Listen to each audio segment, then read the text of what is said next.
All right, for B2B SaaS companies, the scientific formula to standing out and not having to worry about competition. So the formula you see on the screen is what I'm going to be breaking down in this video. Before that, quick background. So I run DigiSeed. We exclusively work with B2B SaaS companies, executing demand generation programs and helping them with go-to-market strategy. You can view our website to see the results we've generated and book a call with myself if you want to learn the process. Some of those results are on the screen. About me specifically, so my first job in SaaS was as an SDR. I then joined another startup as an early growth marketing hire, and then I went ahead and founded DigiSeed. So by this point, I've worked with dozens of 7, 8, and 9-figure B2B SaaS companies, and our sweet spots are building a demand engine, go-to-market strategy, solving product market fit, and messaging development. And the formula that I'm going to be breaking down in this video has helped us scale individual B2B SaaS companies from 0 to 7-figure advertising budgets without sacrificing profitability. Okay, so why does standing out matter? Why should you care about this? So standing out means you get to acquire attention at a discount and take the lion's share in the market while your competitors fight over scraps. You even take a look at the top 20 tech companies by market cap, and you'll see that things are not distributed evenly. Salesforce, their market cap is 9.5, so almost 10x that of HubSpot, right? Similar category. And the same applies at a tactical level, impressions, clicks, demos, pipeline. Obviously, this is at market cap. The exact same applies at a tactical level. And a quick quote by Dan Kennedy: ultimately, the business that can spend the most to acquire a customer wins. Now, companies have taken this quote quite literally during the growth at all costs era, with companies willing to sacrifice the majority of their CLTV on acquiring customers with the aim of outspending the competition. Now, this worked fine, and it works fine when access to capital is easy, but it doesn't work so good when a downturn happens and budgets are cut, like recently. And standing out in the market and subsequently acquiring attention at a discount enables companies to aggressively grow while remaining capital efficient by reducing the cash conversion cycle. So you see in this great illustration here, you have your marketing budget, which gets spent to acquire a customer. You then eventually reach your break-even point. The delta between these 2 points is your CAC payback. And then past that break-even point, you have free cash flow, which you can then recycle back into your marketing budget. And so companies that are able to reduce this cycle have more free cash flow to then put back into marketing, and therefore are able to grow quickly and more efficiently. Now, you might ask, why should I care about attention when I want revenue, which is fair. But the truth is they are closely linked. Revenue cannot be achieved without first having attention. And of course, not all attention is the same. The objective here isn't to go viral by spouting nonsense online or negativity online to get engagement. The objective is to create and then subsequently capture demand. A compelling narrative is a foundational element to this, and that's why we're going to be covering that. And revenue is the goal for every business, right? Yet companies still fail to achieve their growth targets. So just wanting to get revenue doesn't mean you're going to achieve revenue. And this obsession with revenue has led to a historical obsession with marketing qualified leads, for example. So marketing teams being comped on MQLs. So you just take a look at the demand waterfall methodology to get a better idea of this.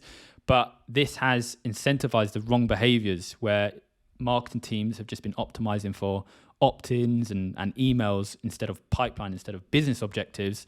And this whole methodology is slowly being unraveled, and companies are moving towards a demand generation approach, which heavily relies on attention.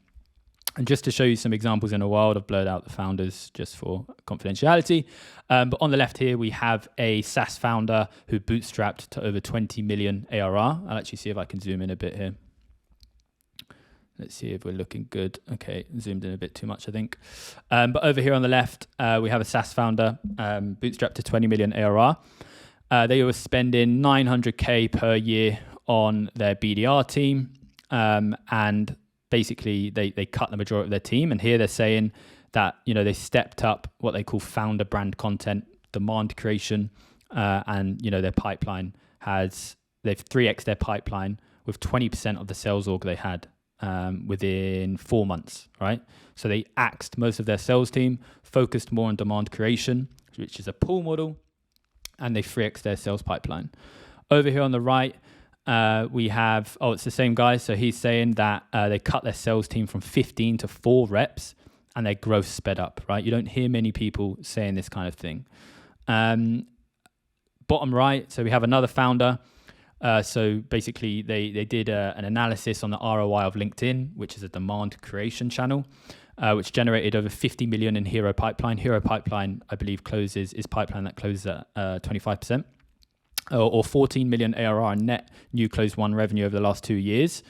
But if they were to, they then analyzed this via software-based attribution, and it only showed 977K in closed won revenue, right? So demand creation works. It's just the biggest obstacle to that is measuring it correctly. And then further analysis, so a bit of analysis done by another sort of expert in B2B marketing. So they analyzed a data set released by an ad tech company. So 42 million of advertising spend was analyzed and found that 90% of that budget was spent on lead generation opt-ins, so emails. The average cost of those emails was $126. And it took 333 leads of those emails to generate one customer, which is 0.3% conversion rate with an ad CAC payback of 21 months. So let's just sit for a few seconds and digest that. So $42 million spent or analyzed, 90% of that was spent on getting emails with an average cost of $126 per email. It took 333 of those emails or leads to then convert into a customer, right? With an ad CAC payback of 21 months. 21 months to break even on new customers acquired. And this is following the demand waterfall methodology, right? And so looking at these numbers, is this still the most efficient way for companies to grow? You know, obsessing over getting opt-ins and emails, paying $126 for emails, right? When there are data platforms out there where you can get emails for less than $1. Right, so introducing the actual formula then. So N is narrative. So this is a strategic approach to distributing your company's message. M is core message. So this is a foundational element that is distributed to the market, and it's broken down further into variables V, M, and V, and we're going to talk through those. A is for audience. So these are the companies and personas you target with whom you want your narrative to resonate, and this breaks down further into variables C and P. S is story. So this is the journey used to evoke emotion and create a loyal following, broken further down into variables P, S, O, and V. D is differentiation. So how you separate your product from other solutions in the market, really important to stand out, broken down further into variables U and I. It's important that all elements are considered when developing a narrative. For example, if you create a message but not others, it will result in another noise lost in the sound of the internet. Establishing differentiation but not the others will result in you having an interesting product or an interesting message, but it just being a whisper.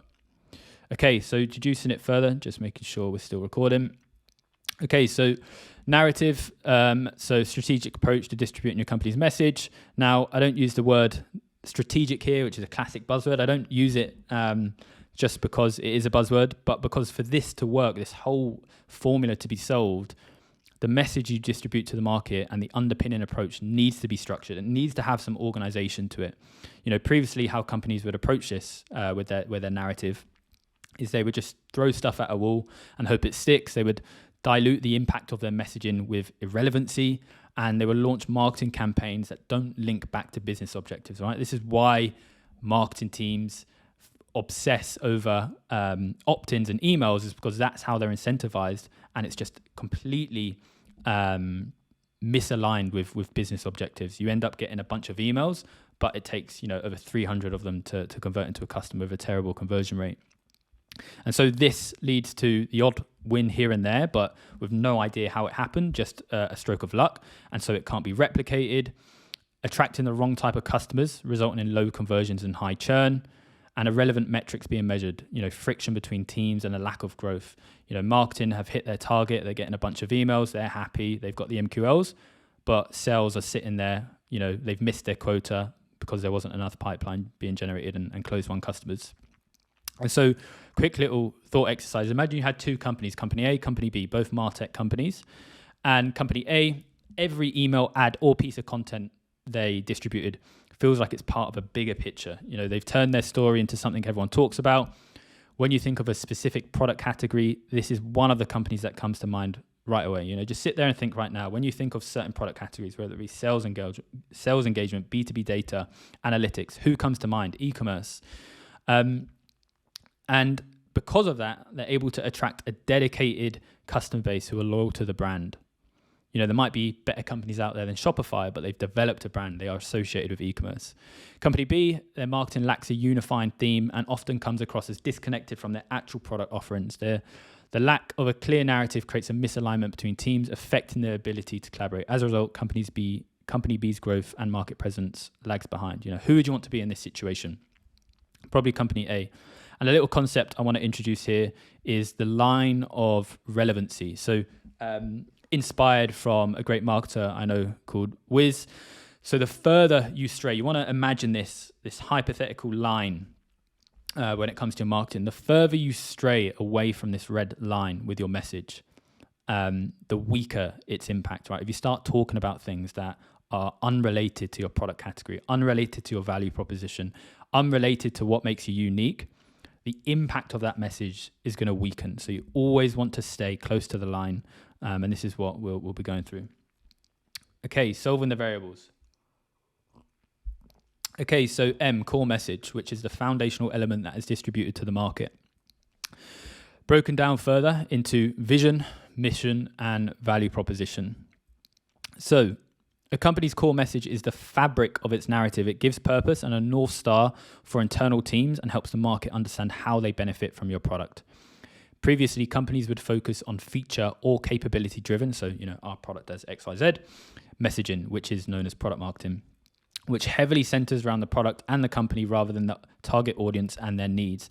Now, this often leads to a disconnect between product value and market perception, and struggling to stand out due to other companies adopting a similar approach, and a race to the bottom as the key differentiator becomes pricing or features rather than value, right? Everyone out there is just pitch slapping the market saying, we've got this feature, we've got this cool underlying tech happening right now with AI. And so everyone just sounds the same. They're just competing. They're measuring on how many features they have or their pricing. And there's just a complete disregard to what the market actually cares about. So using this framework, you can create a narrative-driven message. So shifting the focus from exclusively being focused on your company and its product to what it actually means for your customer. What do they get out of it? A message that still positions your product as the better option to other products in the market, but also weaves in your vision, mission, and value proposition that relates to your audience. And so if you manage to nail this, your target audience is going to feel connected to your company. Your product is viewed as a key requirement in your target audience's journey, not another commodity. And you're measured on value, which means your pricing and therefore your revenue and your margins can be higher. Because while everyone is competing on features and pricing, you've actually connected with your market. And so you're measured on value instead. And I just want to introduce the narrative resonance factor. So when your message resonates not just on a surface level, but on a narrative level, it creates a deeper, more emotional connection. And this is what companies that have managed to master attention and master their market have achieved. Okay, audience A. So the companies and personas you target with whom you want your narrative to resonate. So we break this down further into companies and personas. So why this is an important variable to have is because without a clearly defined audience, your message will be too broad and it will fail to resonate.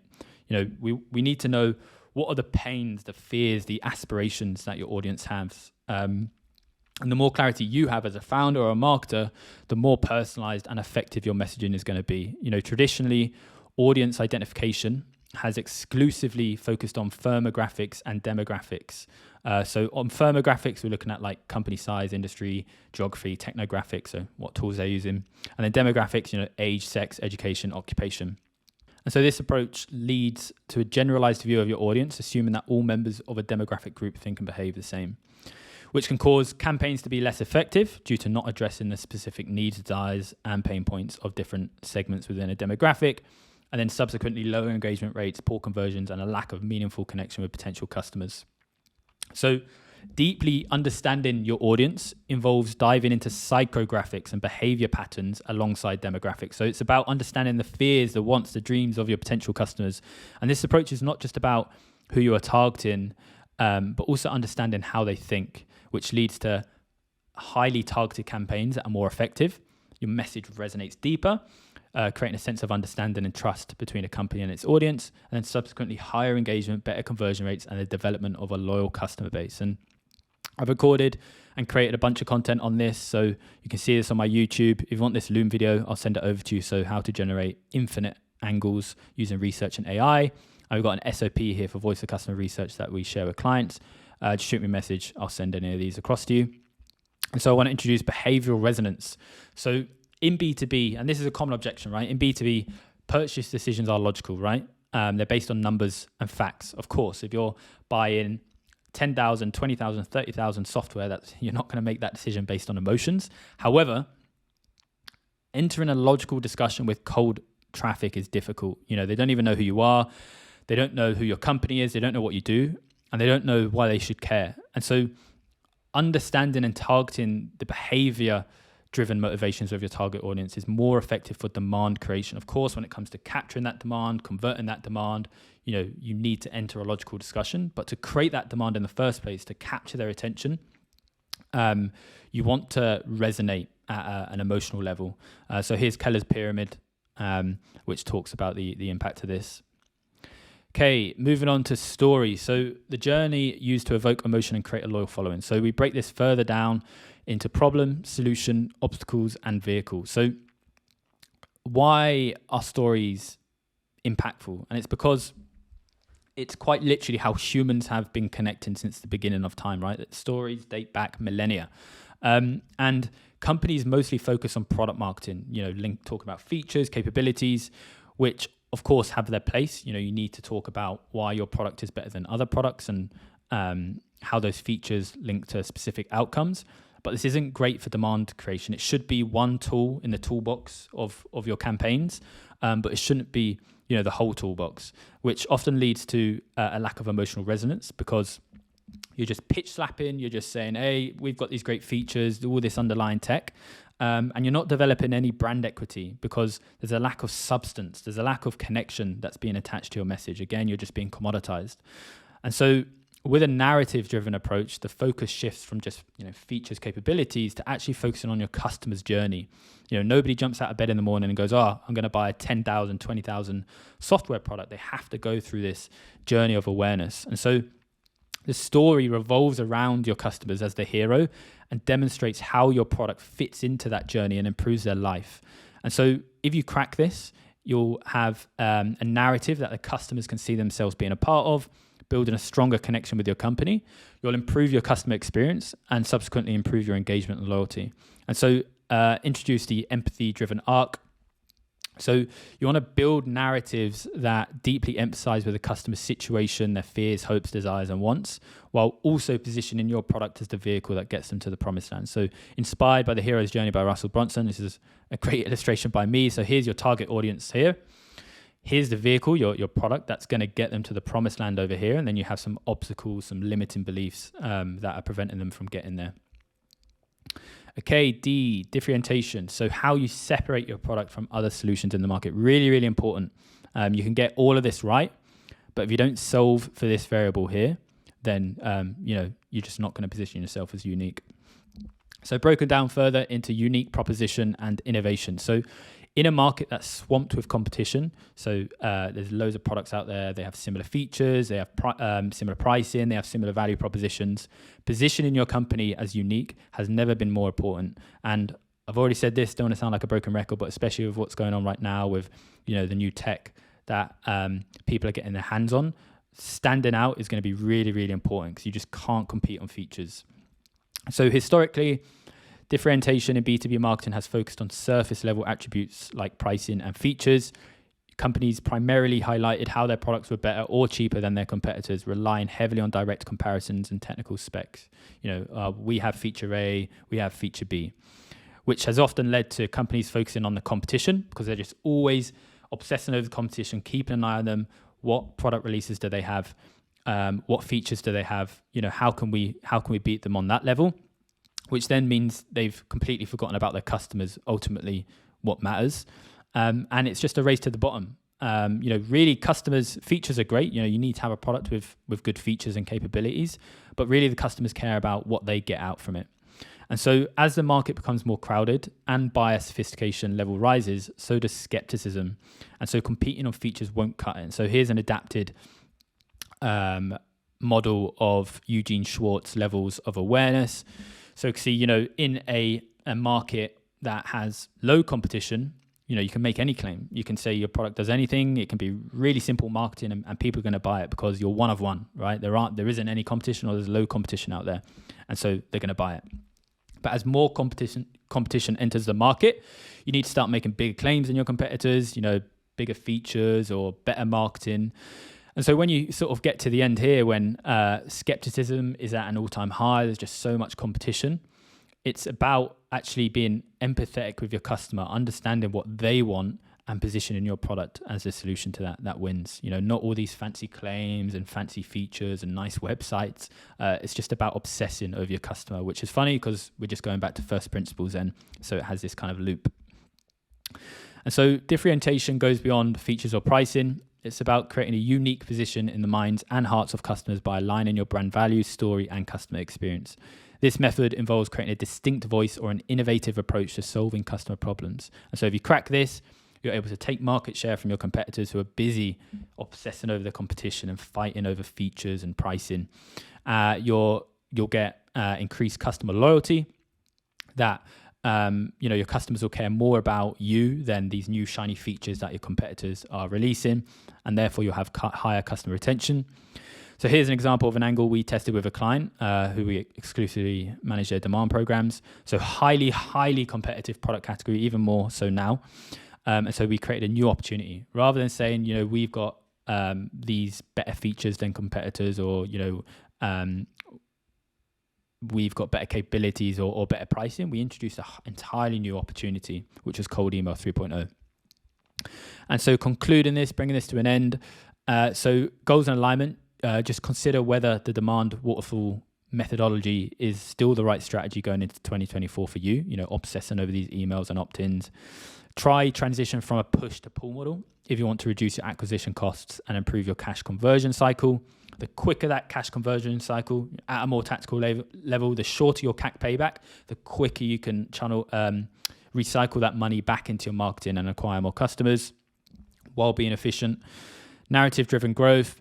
Develop a unique message that resonates with your target audience and creates demand. Create a compelling story if you want to create a loyal following and escape the competitor rat race. Now, companies that continue down this predictable revenue path are going to struggle in 2024. There's no two ways about it. Market innovation is happening fast. There's a lot of competition happening on the sales engagement side. So inboxes are getting busier than ever before. A lot of things are being automated. So it's the barrier to entry for cold outbound is really, really low at the moment. CPAs are climbing. Advertising is getting more expensive. And competitors are appearing every day. The barrier to entry for just creating software is lower than ever. So more products are entering the market. And so those companies who manage to connect with their audience and master attention are going to win. Those companies that skip straight to level 5 awareness, level 5 of sophistication are going to win because they understand they need to obsess over their customers, bringing it back to first principles. And so if you'd like to learn how we've helped B2B SaaS companies adopt this model and execute profitable demand programs, book a call and we'll run an audit. So you can book a call there. There'll be a link in the description. And if you're currently working with an agency, we will beat their performance or you get a full refund, and I'll guarantee that. And some quick testimonials of some of the companies we've helped work with. I'm not going to stop too much on these. But yeah, hope you found that useful. Definitely worth trying to solve this formula here. If you need a hand with anything, just give me a shout. Happy to help.